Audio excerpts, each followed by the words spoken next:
Basically nephrology kidney रोग का विशेषज्ञ हूँ। ठीक है, मैं मैक्स हॉस्पिटल में काम कर रहा हूँ। ठीक है, हमारा ओपीडी हर महीने चौथे सैटरडे को होता रहेगा। किडनी संबंधित जो भी किडनी बीमारी होता है, यूरिन में प्रोटीन जाना, सूजन रहना, ठीक है, किडनी में स्टोन्स रहना, या किडनी संबंधित बीमारी जैसे किडनी फेल्यूर या डायलिसिस, या किसी को अगर किडनी ट्रांसप्लांट की आवश्यकता है, इसकी कोई भी ज़रूरत है, लोग आके हमसे मिल सकते हैं। तो सर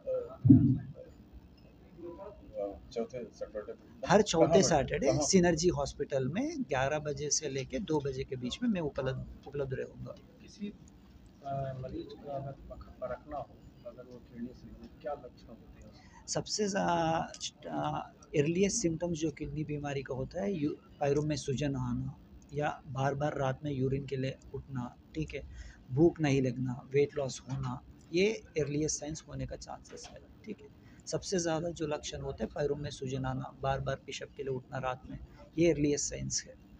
सर जैसे कि आपने बताया कि किडनी दो प्रकार से किडनी बीमारी होती है, दोनों क्या क्या कौन कौन से? एक बीमारी होती है अक्यूट किडनी इंजरी, जो अचानक से होती है। ठीक है, जैसे इन्फेक्शंस हुआ, या पेन किलर्स हुआ, या किडनी में पथरी फंस गई है।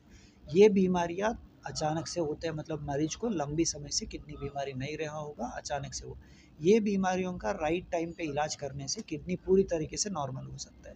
दूसरे बीमारी होते हैं chronic kidney disease. Chronic kidney disease मतलब पेशेंट को डायबिटीज़ हो, हाइपरटेंशन हो, लंबी समय पे पथरी का शिकायत हो, लॉन्ग टर्म पेन किलर्स ले रहे हैं, या सिस्ट है, इन लोगों में क्रॉनिक किडनी डिसीज़ होती है। क्रॉनिक किडनी डिसीज़ समय से धीमे धीमे धीमे बढ़ सकती है, तो इन लोगों को रेगुलर डॉक्टर का फॉलोअप में रहना पड़ती है।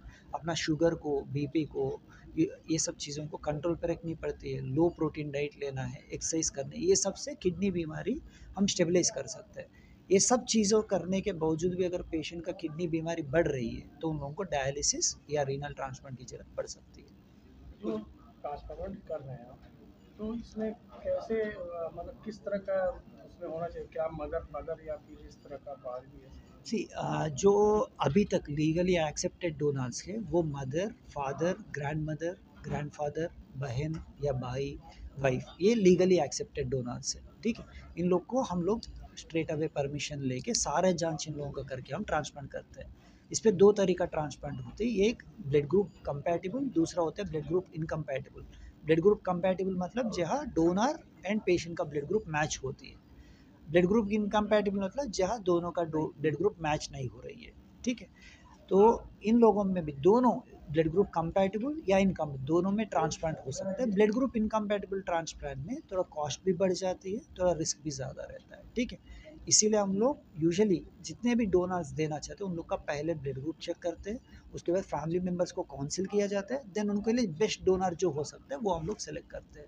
ये ट्रांसप्लांट होने के बाद देखा गया है अक्सर मरीज बहुत ही बाद में प्रॉब्लम क्रिएट हो जाता है और हाँ, कुछ सक्सेस भी होते हैं, क्या कारण है? सी ये इम्पॉर्टेंट होता है पेशेंट को। सबसे पहले ट्रांसप्लांट होने के बाद पहले 1 ईयर पेशेंट का शरीर में जो हम दवा देते हैं ट्रांसप्लांट के लिए, उसका असर रहता है। तो पेशेंट को नॉर्मल लाइफ तो नहीं जी सकते फर्स्ट ईयर, तो पेशेंट को बहुत डाइट फॉलो करना पड़ता है, आइसोलेशन पे रहना पड़ता है, मास्क पहनना पड़ता है, बाहर का खाना नहीं खाना है। धीरे धीरे जैसे जैसे समय बीतता है, पेशेंट का ट्रांसप्लांट के लिए जो हमने दवा दी उसका असर कम होता है, तब पेशेंट नॉर्मल लाइफ लीड कर सकता है। अगर पेशेंट ने दवा छोड़ दिया, या पेशेंट को दवा सूट नहीं हुआ, या पेशेंट को इन्फेक्शन हुआ, तभी ट्रांसप्लांट में प्रॉब्लम होती है।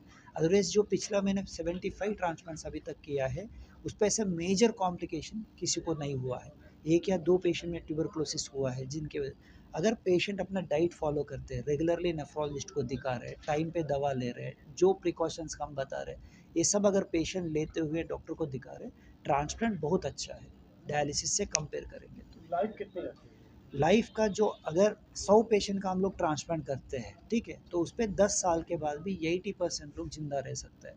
20% लोगों का रिजेक्शन की वजह से, या इन्फेक्शन की वजह से, या पुरानी बीमारी वापस आने की वजह से किडनी फेल हो सकता है या मरण हो सकता है।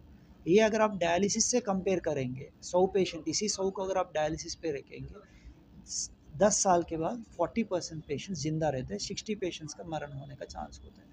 तो एज कम्पेयर टू डायलिसिस जो बेस्ट ट्रीटमेंट है वो रीनल ट्रांसप्लांटेशन है। सर आप पद और नाम बता दीजिए। मैं डॉक्टर वेंकटेश हूँ, वेंकटेश तम्मी शेट्टी, मैक्स हॉस्पिटल में मैं सीनियर कंसल्टेंट नेफ्रोलॉजिस्ट